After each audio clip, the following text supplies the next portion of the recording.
Welcome to all. Today we are discuss about five kingdom classification.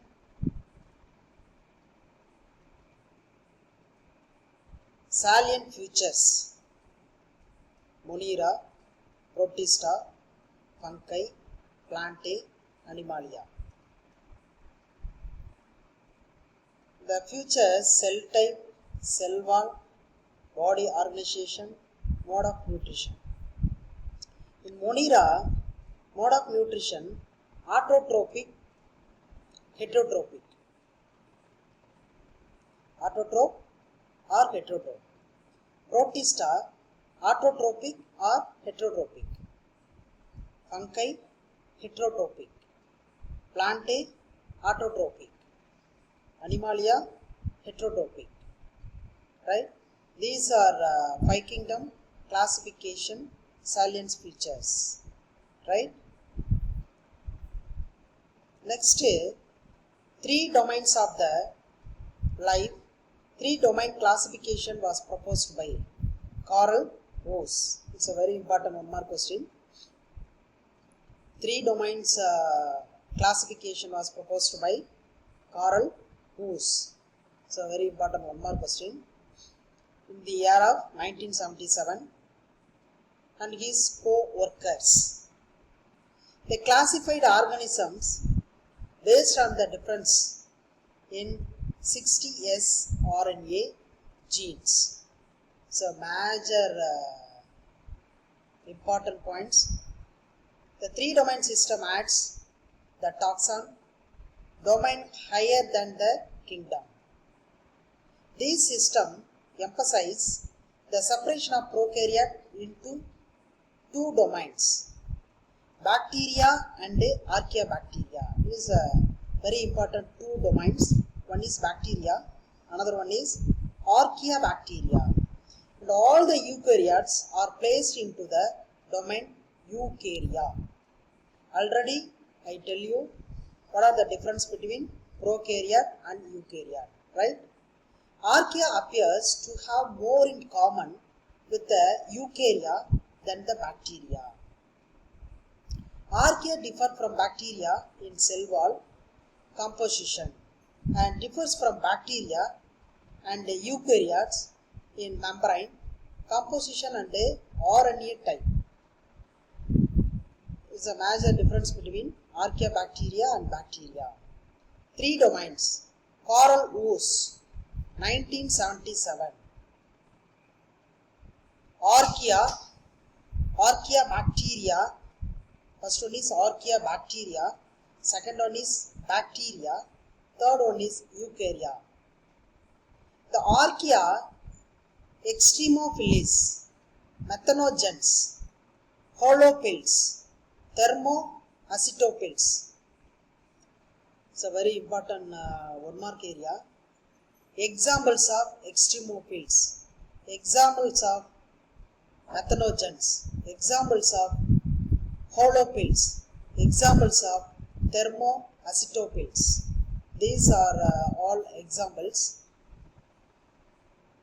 Bacteria, example cyanobacteria, eubacteria, beneficial bacteria and pathogenic.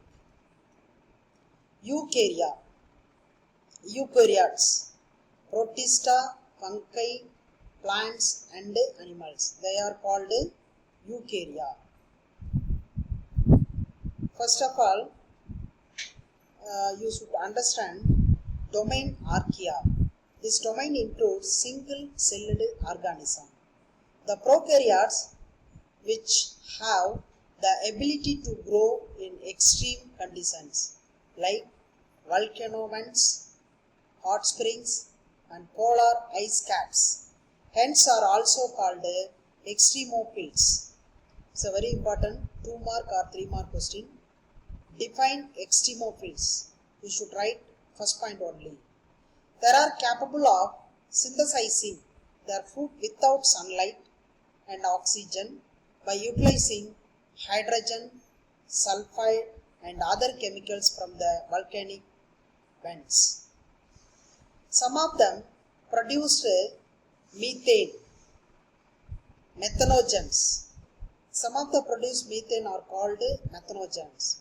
Few live in salty environments. Some of them are present in salty environment. It is called halophils. And are thermoacetophils, which thrive in acidic environments and at high temperature. Domain bacteria. The bacteria are prokaryotic.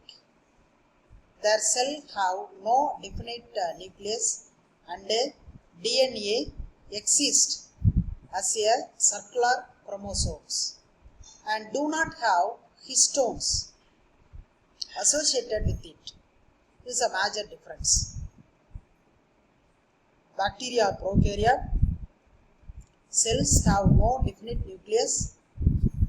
DNA exists as circular chromosomes and do not have histones associated with it. This is a major difference. They do not possess membrane. Don't have membrane. Bounded organelles except for ribosomes.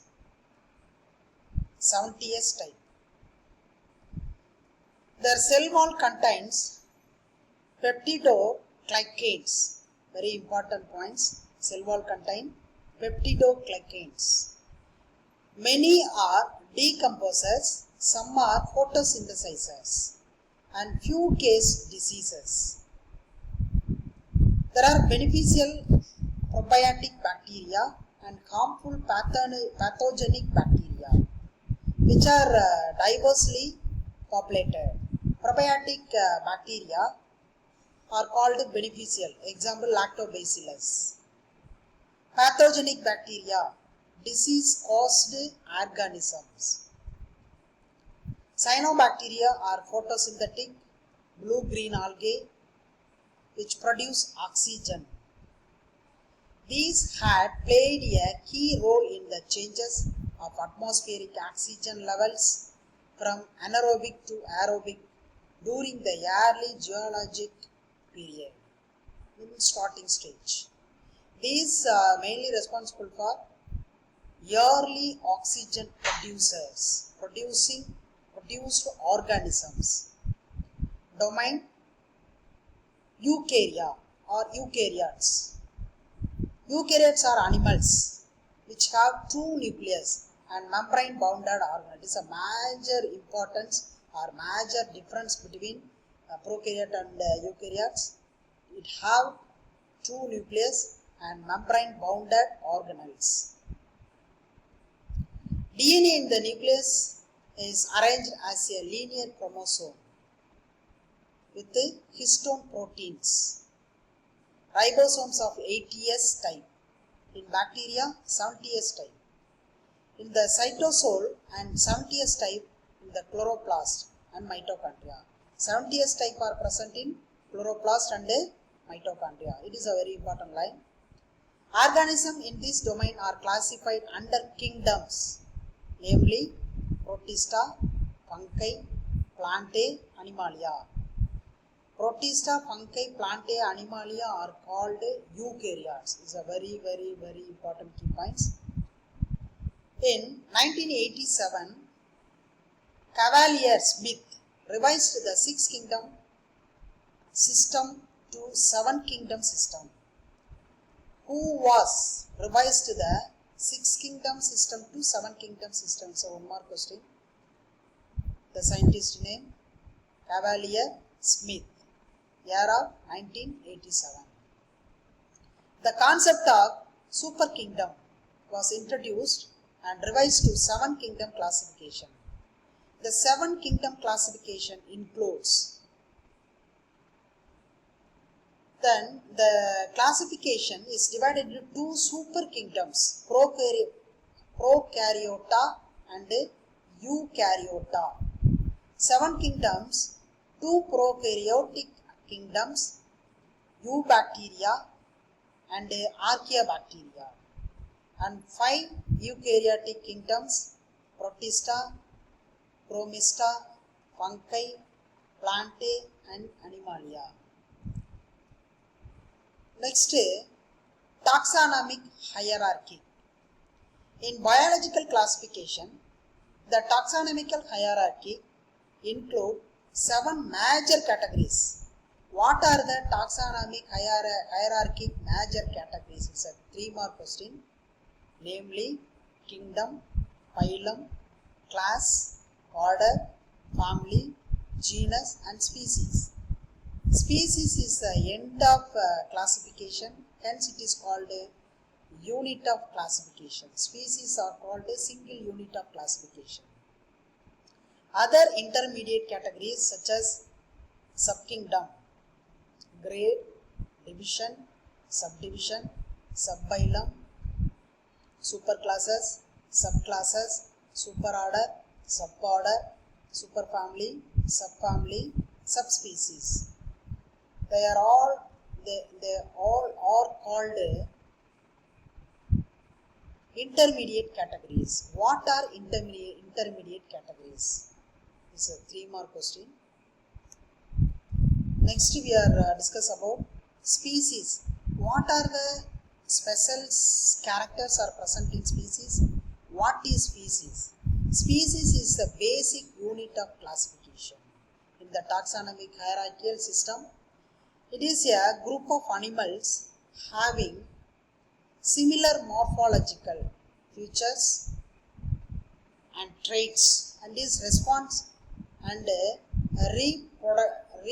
reproductively isolated to produce fertile offspring. There are some exceptional animals which can produce sterile offspring because of mating with closely related species. Species means can able to mate same species. Closely related species cannot produce viable offspring, can only produce sterile offspring. Then genus. It is a group of closely related species which have evolved from a common ancestor. In some genes, there is only one species which is called a monotypic genus. Example, red panda is the only species in the genus Allelurus. Allelurus fulgens. It's a very important line. Can able to make 1 mark. If there are more than one species in the genus, it is known as polytypic genus. For example, cats come under the genus Felis, which have a number of closely related species. Felis domestica, domestic cat. Felis margarita, jungle cat. Felis silvestris, wild cat. It having polytypic genus. See the diagram.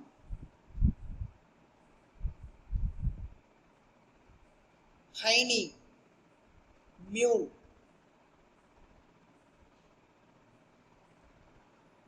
Liger, tiger.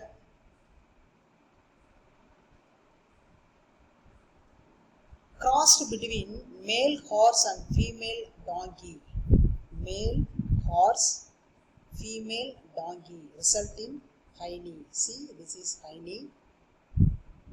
Cross between male donkey and female horse result in mule. See, this is mule. This is sterile. Both are sterile. Hiney also sterile. Mule also sterile. Male lion and female tiger results in liger. Male tiger and female lion results in tiger. Because the both horse and donkey is a closely related species, not a same species. So the offspring produce sterile. Next we are discuss about family. It is a taxonomic category.